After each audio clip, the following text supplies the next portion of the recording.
right, 7th graders, we are working on Objective 1 of Introduction to Proportional Relationships. We need to determine which graphs show a proportional relationship. And remember, we need a straight line that's going through the origin 0, 0. This one is starting at 0, 0. It's a straight line, so that's a proportional relationship.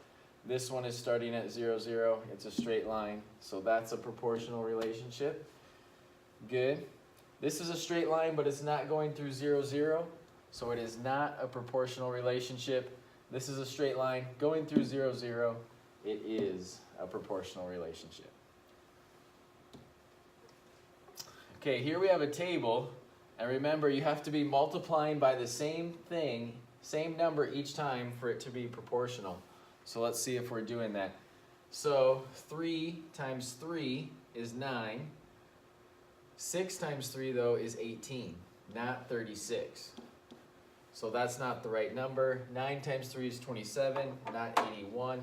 So it is not a proportional relationship.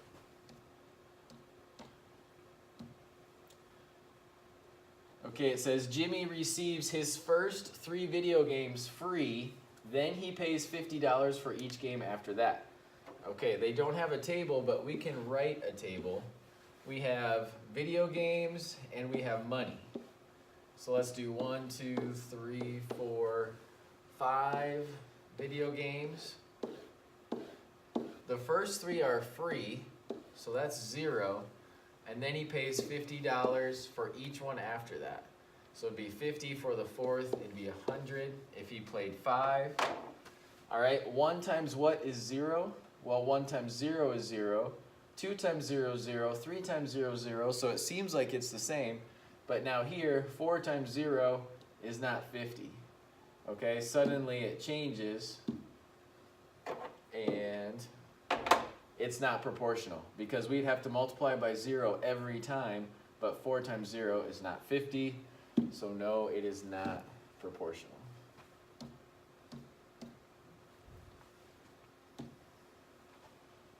Okay, rectangle A has side lengths of 6 centimeters and 3.5 centimeters. The side lengths of rectangle B are proportional to the side lengths of rectangle A. Okay, what could be the side lengths of rectangle B? Okay, so it's the same idea. Whatever we're multiplying 3.5 by to get 6 has to be the same thing we're multiplying by for it to be a proportional relationship. Okay? Okay, so we're going to do 6 divided by 3.5 to see what we're multiplying 3.5 by to get 6. So 6 divided by 3.5 is 1.71. I'm rounding. So when I divide the centimeters, the bigger number by the smaller number, I need to get this every time if it's going to be proportional. Okay, so here if I do 3 divided by 1.75, I get 1.71. So that would be proportional there. If I do 5 divided by 2.5, that's just going to be 2. So that's not going to work. 7 divided by 7 is 1. That doesn't work. 12 divided by 5 is going to be 2.4. That's not going to work. And 9 divided by 5.25 is 1.71 again. So that one works also. Notice what I did is the bigger number divided by the smaller number. So every time I had to do the bigger number divided by the smaller number.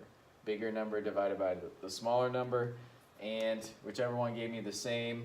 These are really the unit rates, or the constant of proportionality, are the ones that are proportional. Let's read those two. Let's try another. Okay, here they gave us a table. So we can do 50 times what is going to be 2, or we can do 2 times what is 50. Let's do 50 divided by 2 is 25. Okay, so we should be taking this one times 25 to get that one. So 2 times 25 is 50. 0.4 times 25 is 10. That works. 0.2 times 25 is 5. And then we have to figure out what the question marks are. So which of the following could be used? Okay, so notice we did the bigger number divided by the smaller number. So we're going to do that again down here. So we're going to do 15 divided by 0.9 is 16.66. That doesn't work. 25 divided by 0.8 is 31.25. 40 divided by 1.6 is 25. So that one works. Then we have 35 divided by 1.4 is also 25. That works. We're supposed to choose 2 answers, so it looks like we have our answers, but let's check the last one just to make sure. 20 divided by 1.2 is 16.6, so that doesn't work. So the only answers that give us the same unit rate or concept of proportionality of 25 are these 2. So those are the 2 combinations that are proportional, and they could be our question marks in our chart there. All right, that's all for today. Good luck.